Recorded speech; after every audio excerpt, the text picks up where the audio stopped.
The next topic is region. Okay, so region will contain multiple isolated, physically separated availability zones, as we have already discussed in the previous slide. All these availability zones are almost 60 miles apart from each other. Because of this separation, it is easy to even overcome natural disaster if in case they happen. And we can have our resources into multiple regions as well, or we can create the backup and the recovery plan using multiple regions. Okay, now what can those regions be? So one region can say be North Virginia.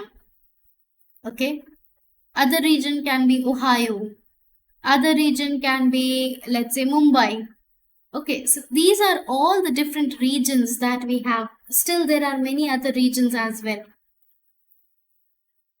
So, if I want to utilize multiple regions as well, I can do so for getting the fault tolerance and stability for my infrastructure. We are also going to see this on the portal.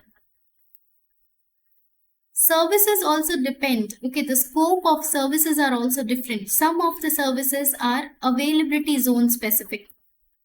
Some services have regional scope. Some services have global scope. Okay, so we will be discussing about services and we will be understanding that whether that service is availability zone specific, region specific, or globally available. Right? Now there is some naming convention for regions and availability zone. So the regions are always denoted in the format something like this: US East 1. This is region. Now inside of the region we say that we have multiple availability zone, right? So inside of that region we can have availability zone called as US East 1A. Then we have US East 1B, right? 1C, 1D, 1E. So as many availability zones are there, we can have different suffix attached to that. So North Virginia is having 6 availability zones inside of it. Okay, this is highest availability zone available. So how can you select the region for your particular infrastructure? Okay, because whenever you are creating your infrastructure, you would be selecting that in which region you want to work. Whether you want to go with North Virginia, Ohio, Mumbai, Japan. So how to select the region? So first factor is governance. If you are having any governance or legal requirements that the data you are having in your particular application should not cross the country boundaries, then in that case you have to select a region which is available in your country.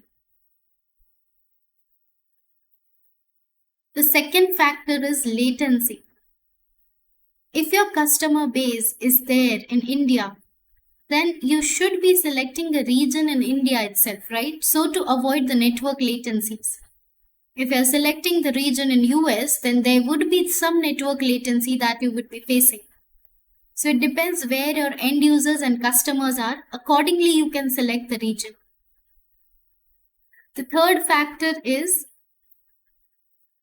cost. Okay, let us discuss about cost first. So the third factor is about cost.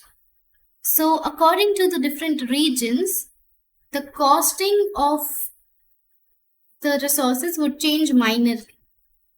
Okay, if AWS is getting something at some place at higher cost, then you also pay higher cost for that.